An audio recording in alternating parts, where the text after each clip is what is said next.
I am originally from New York, Buffalo, then Albany. State of Texas. I'm from Madison, Wisconsin.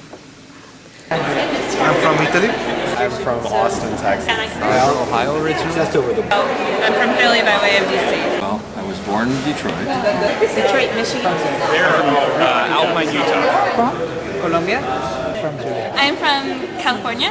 I'm from Indianapolis, Indiana. From Arizona. From the West Coast. From Downers Grove, Illinois. California. From China.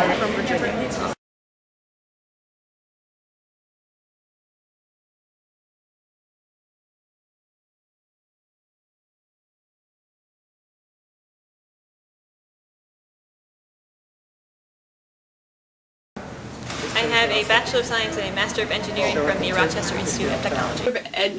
A Bachelor of Engineering in Chemical Engineering from McGill University, and I have a Master's of Science and a PhD in Industrial Engineering. So I have a bachelor and master degree in aerospace engineering.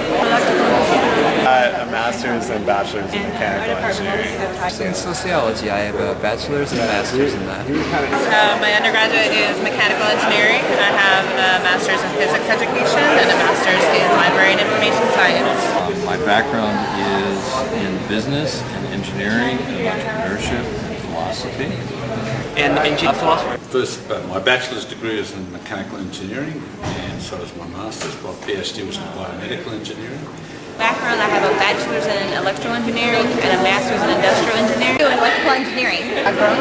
So I did a bachelor's in manufacturing engineering and a master's in technology and engineering education. I am a systems engineer. I also hold a master's degree in systems engineering and computer. Civil engineering here at Purdue. I graduated in 2011. Studied mathematics and industrial engineering. I have degrees in metallurgical engineering and in educational psychology. I did mechanical engineering. I have an undergraduate in chemical engineering, and I'm in my 4th year in engineering education as a PhD student.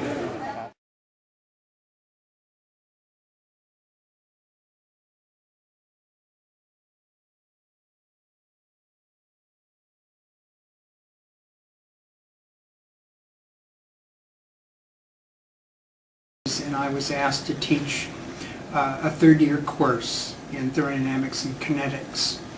And I went into the teaching of that course with the only method that I had ever experienced.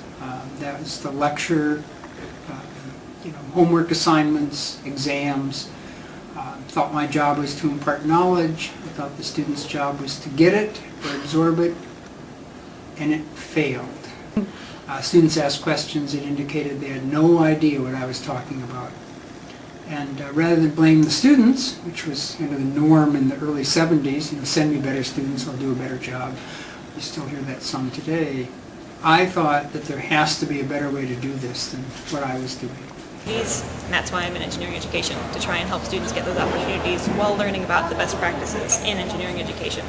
I had this moment in my 3rd year of undergrad where I suddenly realized that engineering faculty aren't taught how to teach.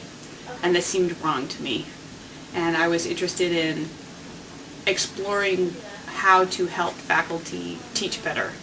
I think that if I had had a better work experience, where I had a really bad time, and I didn't want that to be like my career. I wanted something more. I was like, there's got to be something more to engineering than what I was doing.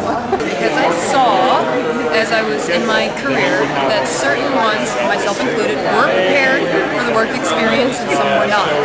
And I was curious, what is that? Where does that come from? Is the curriculum right? Or is it up to date? Is it what industry needs? And a particular industrial engineering program that I applied to had somebody on the faculty doing engineering education research. So from the moment I started graduate school, I got sucked into her research and just enjoyed it so much I kept saying, okay honey, just maybe 1 more year of graduate school and then I'll be done. And 6 years later had a PhD in industrial engineering, but my research focus had been engineering education. Really, I see that my main interest is this building a bridge in between the social issues and the technical issues. I feel like the way that engineering is currently taught focuses solely on the technical, and it's not addressing it. It's often neglecting and making worse the social problems in our society. My senior year, I met a professor, Dr. Dalrymple, who came from this school of engineering education, and she introduced me to engineering education research. I got kind of excited about it, and she told me to go apply places. Well, I've been interested in engineering education research since undergrad. When I was at the University of Michigan Dearborn, I recognized some retention problems with black engineering students, and so that's when my questions started to kind of develop about engineering education, and that's when I started to think about the field. I wanted to know how engineering practice and education they are actually conducted. Then that I can use that kind of knowledge to better understand how ethics can be better taught in engineering. I've been doing research in this sort of space for a while, and the reason for coming here was because this was an academic unit where faculty were going to have their tenure home, and they were going to be taking a big risk, career risk, and I figured that's pretty exciting to help those people to get past tenure and promotion.